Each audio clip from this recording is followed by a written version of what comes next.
Hoje, vamos entender uma virada de chave fundamental na cardiologia.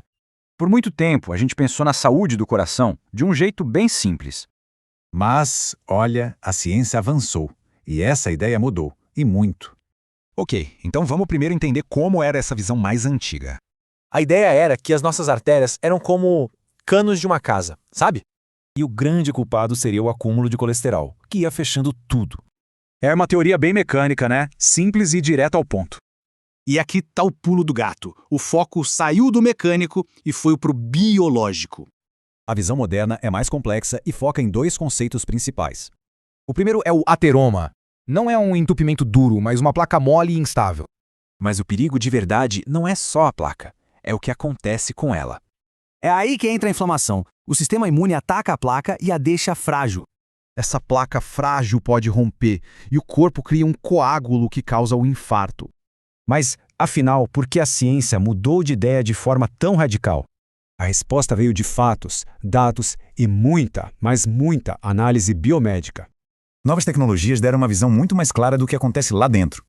Certo, mas na prática, o que essa virada toda significa para a nossa saúde? A meta mudou. Não basta só baixar o colesterol, é preciso controlar a inflamação. Ou seja, o foco agora é acalmar essa inflamação. Isso muda tudo. Resumindo, a doença cardíaca não é só um cano entupindo lentamente. É um processo inflamatório ativo. E a boa notícia, pode ser gerenciado. E essa evolução não para. Fica a pergunta: qual será a próxima grande virada?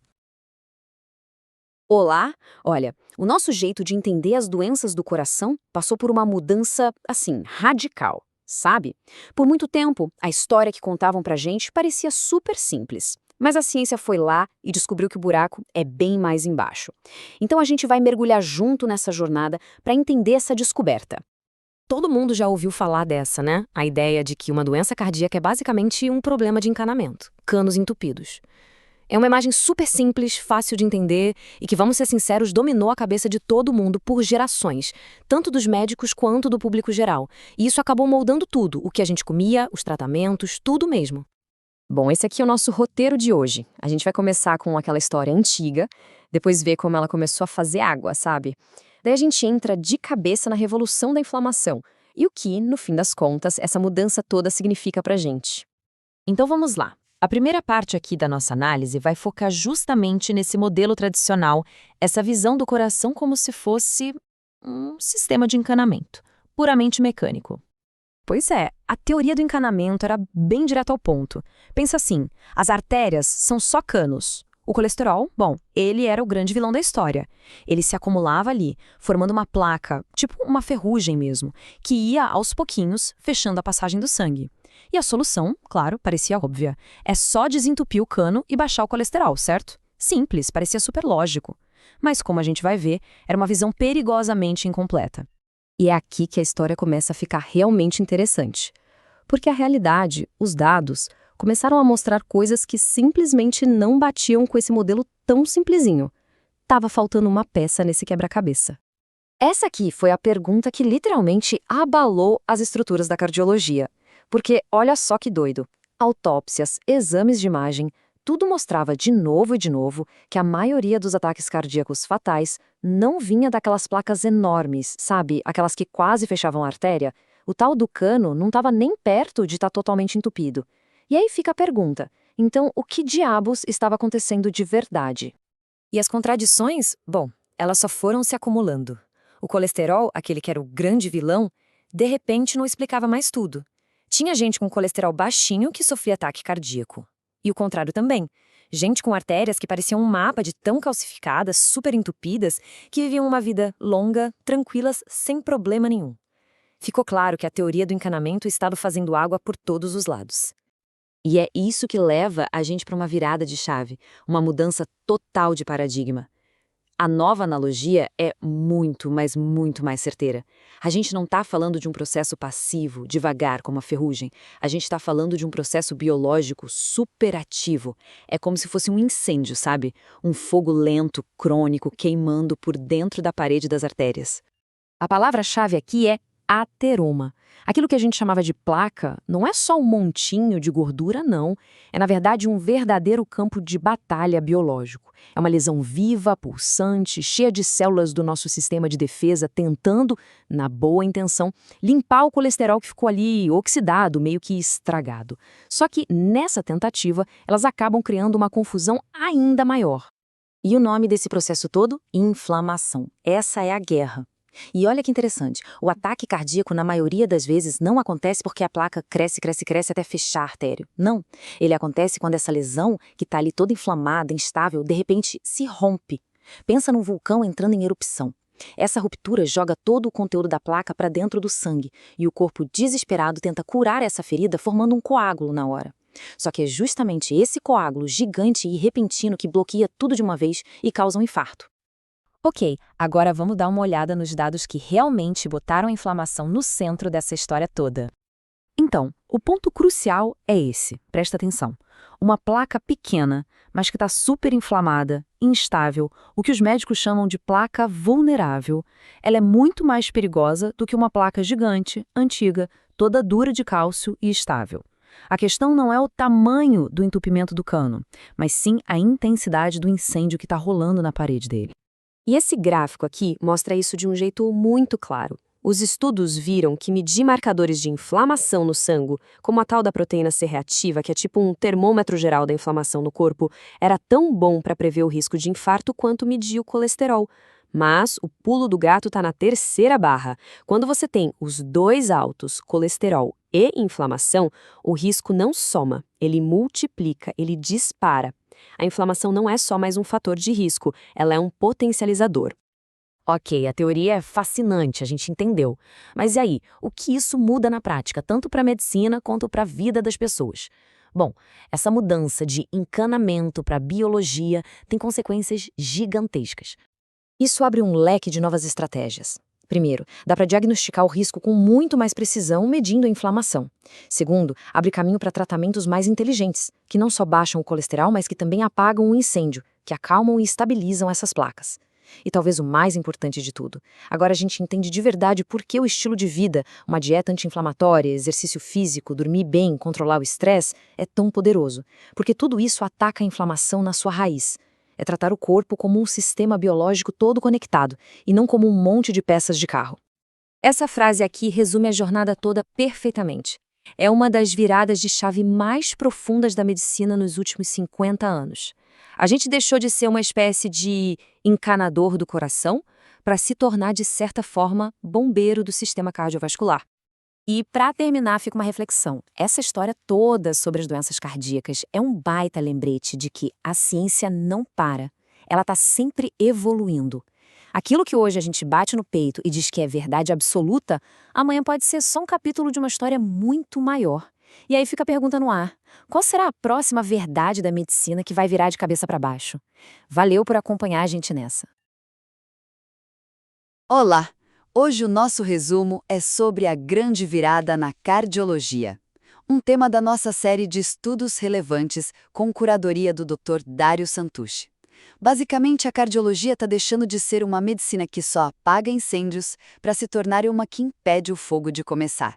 Então vamos lá. Primeiro, o foco total agora é no ateroma. Pensa no ateroma como o acúmulo de gordura e colesterol nas artérias, sabe? Mas não é um simples entupimento, não. É a raiz da doença, a aterosclerose.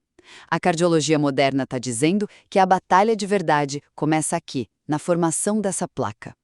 Segundo ponto-chave, a inflamação. A placa de gordura por si só já é um problema, mas a inflamação é o que joga gasolina no fogo. Ela acelera a formação do ateroma e, o mais perigoso, pode deixar ele instável, pronto para romper e causar um infarto ou um AVC. É uma verdadeira bomba relógio. E isso nos leva à grande mudança. Se o problema começa com ateroma e inflamação, o tratamento também precisa começar por aí. Então, em vez de esperar para consertar o estrago com cirurgias e estentes, a gente passa a agir antes, controlando a inflamação e a formação das placas desde o início. Resumindo, ao focar no ateroma e na inflamação, a cardiologia está se transformando de uma medicina de reparo para uma de prevenção inteligente. Olá, seja bem-vindo, seja bem-vinda a mais uma das nossas conversas aprofundadas. Hoje, a gente continua a nossa série especial, sabe? Olhando esses estudos super relevantes que tem a curadoria do Dr. Dario Santucci. E o material de hoje, olha, ele já começa com um título muito audacioso. O documento se chama A Grande Mudança na Cardiologia para Ateroma e Inflamação. E o subtítulo também é bem direto. Verdades fundamentais, fatos, dados e análises sobre questões biomédicas. Geralmente um título é só uma porta, né? Mas esse aqui faz uma promessa enorme. Ele não fala de um novo estudo, mas de uma grande mudança, uma revolução. E ainda promete basear tudo em verdades fundamentais. Então a nossa missão hoje é entender se ele cumpre isso. Ok, vamos analisar. Porque só o título já sugere uma transição, né, de uma ideia meio de encanamento entupido para algo bem mais complexo. A questão é, quais são os fatos que sustentam essa tal revolução? Exato. E essa promessa no título já força a gente a perguntar o que estava tão errado com o modelo antigo que precisou de uma grande mudança. Por décadas, a cardiologia foi, assim, dominada pela hipótese lipídica. A ideia de que o excesso de colesterol LDL, o tal colesterol ruim, se acumula nas artérias, como se fosse ferrugem num cano, sabe? E aí vai estreitando a passagem do sangue até bloquear. Uma visão bem mecânica. E que faz muito sentido, né? É uma imagem fácil de entender. A solução, então, seria só desentupir ou evitar o acúmulo. Mas, pelo visto, a realidade é mais complexa. Onde que esse modelo começa a falhar? Ele falha num ponto crucial, e essa é a primeira verdade fundamental que o documento traz. E é um dado, olha, chocante. Estudos enormes mostram que aproximadamente 50% das pessoas que sofrem um ataque cardíaco têm níveis de colesterol LDL considerados normais, ou até ótimos. Talvez nem o principal. Esse dado por si só já justifica o termo grande mudança. Ele quebra a espinha da teoria do encanamento. Quebra completamente. É como, sei lá, investigar vários acidentes de carro e descobrir que metade dos motoristas dirigia abaixo do limite de velocidade. Você ia ser forçado a concluir que a velocidade não é o único fator. Talvez a estrada, o clima ou a mecânica dos carros seja mais importante. O documento usa justamente esse paradoxo para levar a gente para o segundo termo do título, a inflamação. A grande mudança é reconhecer que a doença cardíaca é menos sobre um acúmulo passivo e mais sobre um processo biológico ativo. E perigoso. Certo, entendi. Então a inflamação é a condição da estrada, nessa analogia. Mas como isso funciona na prática? A palavra inflamação a gente ouve muito, mas o que ela significa dentro de uma artéria? Aqui é onde fica realmente interessante, porque o documento mergulha na biologia celular para explicar o mecanismo. Não é o colesterol LDL flutuando livre que causa o problema. O processo começa quando partículas de LDL-1, elas entram na parede da artéria e ficam presas lá. E aí, elas sofrem um processo que a gente chama de oxidação. É como se o colesterol enferrujasse. E essa oxidação é o gatilho? É o gatilho principal. O nosso sistema imunológico, ele não reconhece esse colesterol oxidado como algo do corpo. Ele olha para aquilo e vê um invasor, uma ameaça. E aí ele faz o que foi programado para fazer. Ele ataca.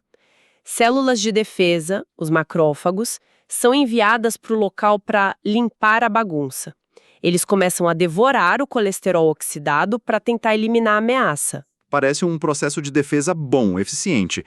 Onde que as coisas dão errado? Elas dão errado porque os macrófagos são vorazes demais. Eles comem tanto colesterol oxidado que ficam inchados e se transformam no que os cientistas chamam de células espumosas. São essas células espumosas, cheias de gordura e já mortas, que formam o centro da placa de ateroma. Ou seja, a placa não é só gordura, é, na essência, um cemitério de células imunes que morreram lutando. É um processo inflamatório crônico. Nossa. Isso muda tudo. A imagem não é mais de um cano enferrujando, mas de uma batalha microscópica acontecendo dentro da parede da artéria. Mas essa batalha, mesmo crônica, ainda parece levar a um entupimento lento, gradual. Onde que está o perigo agudo, o ataque cardíaco súbito? Se a gente conectar isso ao quadro geral, a resposta está na instabilidade. A inflamação crônica não só constrói a placa, ela também deixa a placa frágil. As células imunes ativas ali na placa liberam enzimas que funcionam como ácidos, sabe? Elas vão digerindo a capa fibrosa que mantém a placa estável e isolada do sangue. Então a inflamação está literalmente corroendo a estrutura da placa por dentro? Exatamente. O documento descreve a diferença crucial entre uma placa estável e uma instável. A estável pode até obstruir bastante o fluxo, mas é dura, calcificada. A instável, por outro lado, é mole, cheia de material inflamatório e tem uma capinha fina e frágil. É a diferença entre um calombo sólido e um abscesso prestes a estourar. Uau! O ataque cardíaco não acontece quando a placa chega a 100% de obstrução. Ele acontece quando essa capa fina se rompe. E o que acontece nessa ruptura? Quando a capa se rompe, o conteúdo inflamatório da placa entra em contato direto com o sangue. O corpo entende isso como uma lesão grave e inicia uma resposta de emergência, a coagulação. Um coágulo de sangue se forma muito rápido sobre a placa rompida para tapar o buraco. Só que o problema é que esse coágulo pode crescer tanto e tão rápido que bloqueia a artéria inteira, em minutos. Meu Deus! É esse coágulo, formado de repente, que causa a grande maioria dos ataques cardíacos e derrames. A causa final não foi o tamanho da placa, mas a sua instabilidade inflamatória. Certo. Então, o que tudo isso significa em termos práticos? Se o teste de colesterol não conta a história toda, como a gente pode avaliar esse risco inflamatório, que parece ser o perigo de verdade? Isso leva a gente para a parte de fatos e dados do subtítulo. O documento argumenta que a gente precisa de novas ferramentas para medir essa atividade inflamatória. A mais estabelecida e que a fonte cita é o teste de proteína C reativa de alta sensibilidade, ou PCRAs. A proteína C reativa é produzida pelo fígado em resposta à inflamação em qualquer lugar do corpo. E o teste de alta sensibilidade consegue detectar níveis bem baixinhos, crônicos, de inflamação que estão associados a esse risco cardiovascular. Ou seja, uma pessoa pode ter um perfil de colesterol impecável, mas se o exame de PCRAs dela estiver alto, ela carrega um risco oculto e significativo de um evento cardíaco. Precisamente. O documento propõe um modelo de avaliação de risco de 2 dimensões. Ele não descarta o colesterol, que ainda é um fator importante, afinal é a matéria-prima da placa. Mas ele adiciona a inflamação como um segundo eixo tão crucial quanto. O maior risco está na pessoa que tem tanto o colesterol alto quanto a inflamação alta. Essa é a combinação explosiva. Isso levanta uma questão importante sobre o tratamento, né? A medicina tem focado muito em remédios que baixam o colesterol, como as estatinas. Mas se a inflamação é um pilar do problema, a abordagem terapêutica também precisa mudar. Com certeza. E o documento explora isso. Uma das razões, aliás, pelas quais as estatinas são tão eficazes é que, além de baixarem o colesterol, elas também têm um potente efeito anti-inflamatório, algo que não era totalmente compreendido no início. Mas a grande mudança abre portas para novas estratégias. O foco se expande para o controle da inflamação sistêmica. E como se controla essa inflamação? Olha, o documento destaca que muitas das intervenções de estilo de vida que a gente já sabe que são saudáveis, elas funcionam primariamente através da redução da inflamação. Uma dieta rica em alimentos anti-inflamatórios, peixe, nozes, frutas, vegetais. Exercício físico regular, que é um modulador potente do sistema imune, controle do estresse, sono de qualidade. Tudo isso afeta diretamente os hormônios inflamatórios. A fonte argumenta que não são só recomendações boas para a saúde em geral. Elas são intervenções terapêuticas diretas para acalmar a batalha dentro das nossas artérias. É uma visão muito mais integrada. Deixa de ser uma questão de tomar um remédio para o colesterol e passa a ser uma questão de gerenciar a saúde do sistema imunológico e inflamatório como um todo. Faz todo sentido. O ateroma e a inflamação não são problemas do coração isoladamente, são manifestações locais de um problema sistêmico. O documento até menciona pesquisas sobre a saúde intestinal, a microbiota, mostrando como um desequilíbrio lá pode gerar uma inflamação crônica que afeta o corpo inteiro, incluindo as artérias. A grande mudança, essa é de uma especialidade focada em um órgão para uma abordagem que conecta o sistema cardiovascular a todo o resto do corpo. Recapitulando, então. A gente começou com um título que prometia uma revolução, e parece que os fatos, dados e análises do documento realmente entregam, né? A visão da doença cardíaca como um simples problema de entupimento está ultrapassada. A nova compreensão, a tal grande mudança, a define como uma doença inflamatória crônica, onde o sistema imunológico, ao tentar nos proteger, acaba criando placas instáveis que podem romper e causar eventos catastróficos. E o ponto mais importante é que essa nova visão nos dá mais poder. O modelo antigo do cano entupido é um pouco fatalista, né? Mas o modelo inflamatório nos dá novos alvos. A gente pode medir a inflamação com exames como o PCR e AS e pode agir sobre ela com dieta, exercício, controle de estresse e, claro, com os medicamentos modernos. As verdades fundamentais que o documento apresenta não são só para reescrever livros de medicina, são para capacitar as pessoas a tomar um controle mais ativo e informado sobre a própria saúde cardiovascular. Essa análise toda nos deixa com uma reflexão final, né? O documento nos ensinou que, na cardiologia, o perigo real não era necessariamente o tamanho do bloqueio visível, mas a instabilidade inflamatória invisível que estava por baixo. E isso nos leva a uma pergunta mais ampla. Em que outras áreas das nossas vidas, seja na carreira, nos relacionamentos, a gente foca no problema óbvio, no entupimento superficial, enquanto ignora o processo volátil e invisível que está acontecendo por baixo da superfície e que representa a verdadeira ameaça? E como a gente pode desenvolver as ferramentas, as nossas próprias verdades fundamentais para detectar e acalmar essa instabilidade antes que ela cause uma ruptura?